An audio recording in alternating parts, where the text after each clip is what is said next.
Hi ඔයාලට කොහොමද?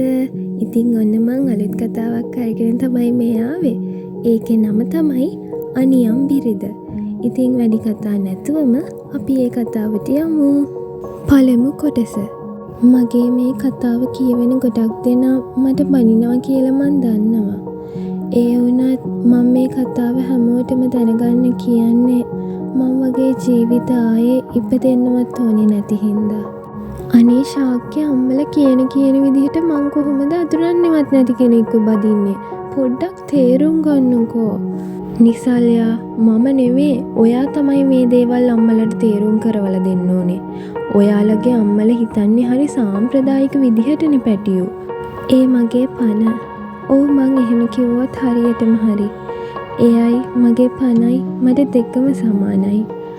අනේ මන්ද ශාක්‍ය මේවා හිතලම මගේ ඔළුව පුපුරන්න වගේ. දැන් උනත් එළියට යද්දි මගෙන් 1000ක් ප්‍රශ්න ඇහුවා. කොහෙද යන්නේ, මොකටද යන්නේ, කාව හම්බෙන්නද යන්නේ ගගා. ඒ විතරක් නම් කමන්නේ. ශාක්‍ය මට යාලා දිගින් දිගටම කිව්වා ඔයා එක්ක ආයේ සම්බන්ධයක් තියෙන්න බෑ කියලා. ඔයාලගේ තාත්තා මහලොකු වලව්කාරයා.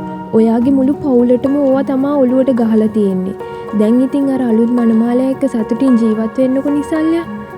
අනේ මට එයාව බදින්න උවමනාවක් නෑ ශාක්‍ය. ඔයා දන්නවනේ මං ඔයාට කොච්චර ආදරේද කියලා. මම ශාක්‍යගේ අත තදින් අල්ලගත්තේ මගේ මුළු ලෝකෙම එයා කියලා පෙන්වන්න. අම්මලගේ තාත්තලගේ වැරදි හින්දා මගේ මුළු ජීවිතේම අඳුර වෙන්න මහ දවසක් ගියේ නෑ. එයාලගේ බලකිරීමට අම්මලා බලපු මනමාලයා උම්මට කසාද බදින්න උනේ ශාක්‍ය මන් දිහා බලාගෙන හිතින් විදවද්දි. නිසල්යා ඉතින් කියන්නකෝ ඔයාගේ විස්තර මොනා හරි.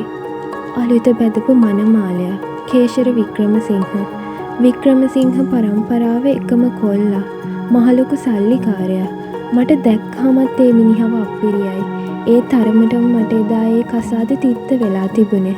මොනා කියන්නද?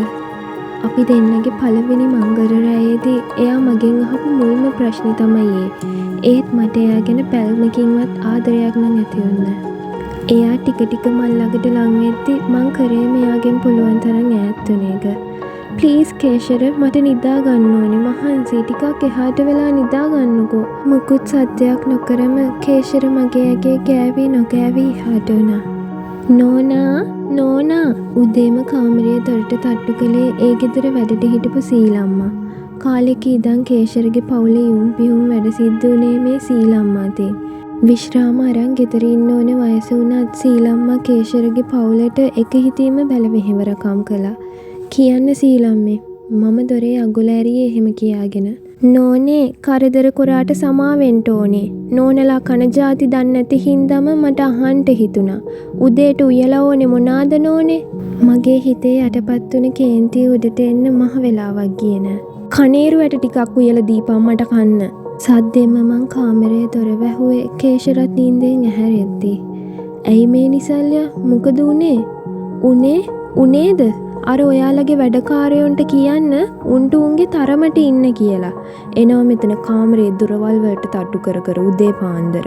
මන් දන්නවා එවෙලේ මං සීලම්මගේ පිටින් පිට කරපු තරහ ඇති කේශරට කියලා. මොකද මං කේශර එක්ක හිටියේ පුදුම තරහකින්. ශාක්‍ය මට නැති වුණේ කේශර හින්දා කියන දේ මගේ හිතේ තදින්ම කාවැදුණු දෙයක්. ඒත් අද වෙද්දි මට තේරෙනවා මේ හැම වැරද්දක්ම මගේ විතරයි කියලා. වික්‍රමසිංහ පවුලට අයිති තනි වලව්වක් අපිට හම්බුනේ කේශරගේ දැඩි ඉල්ලීමත් එක්කමයි. ඒ වලව්වේ අපි දෙන්නගේ සතුට කොහොම වෙතත් වැඩිපුරම තිබ්බේ මගේ තරහයි කේශරගේ බලාපොරොත්තු සුන්වීමකුයි විතරයි. වැඩි දවසක් ගියේ නෑ. ශාක්‍යත් පැන්ද කියලා මට ආරංචි වුණා. ඒ ආරංචියෙන් මගේ හිත හොදටම බිඳිලා ගියේ මට ඒක දරා ගන්න බැරි හින්දාමයි. ඒත් ටික මං ශාක්‍යව මගේ හිතෙන් අමතක කරන්න ගත්තේ මට වෙන කරන්න දෙයක් නැති හින්දා. මං බැන්දා වුණත් ශාක්‍ය එක්ක මැසේජ් කරන එක, කෝල් ගන්න එක නැවතිලා තිබුණේ නෑ. ඒත් ශාක්‍ය බැන්දා කියන ආරංචියෙන් පස්සේ මට ශාක්‍යගෙන් කෝල් එකක්වත් මැසේජ් එකක්වත් ලැබුණේ නෑ. කොටින්ම කිව්වොත් මට ඒ ආරංචිය ලැබුණෙත් පිට අයගෙන්. නිසල්යා මේ කොහෙ යන්නද හදන්නේ? මං ලෑස්ති වෙලා එළියට යන්න හදද්දිම කේශර මන් දිහා බලන් ඇහුවේ පුදුමෙන්. මං ටවුන් එකට යනවා. මට පොඩි බඩු වගයක් ගන්න ඕනේ. මං කේශර දිහා නොබලම කිව්වේ මගේ හිතේ තිබුණු තරහටත් එක්ක. ඉතින් ඔයා යන්නේ ඇයි? මේ වැඩ කරන කාට හරි කිව්වනම් ඔයාට ඕන කරන බඩු අරන් එනවනේ. අනේ කේශර මට ටවුන් එකට ගිහින් මට ඕන කරන බඩු ටික ගන්න මොකෙක්වත් ඕනේ නෑ. මට පුළුවන් මගේ වැඩ කරගන්න. මම හුස්මක් ගන්න නැතුවම කියලා එළියට බැස්සා.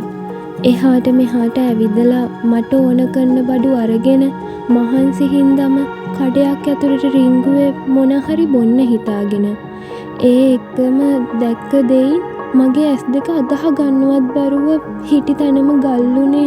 හිතේ යට ගියපු බලාපොරොත්තු ආයෙත් උඩට එද්දී මොකක්ද ඒ නිසල්ය දැකලා තියෙන්නේ? එහෙනම් අපි ඊළඟ කොටසින් ඒක බලමු නේද? දෙවනි කොටසින් ඉක්මනටම හම්බ වෙනකම් ඔයාලා හැමෝම පරිස්සමින් ඉන්න. අපේ channel එකත් අනිවාර්යයෙන්ම subscribe කරන්න. හොඳ ගිහින් එන්නම්.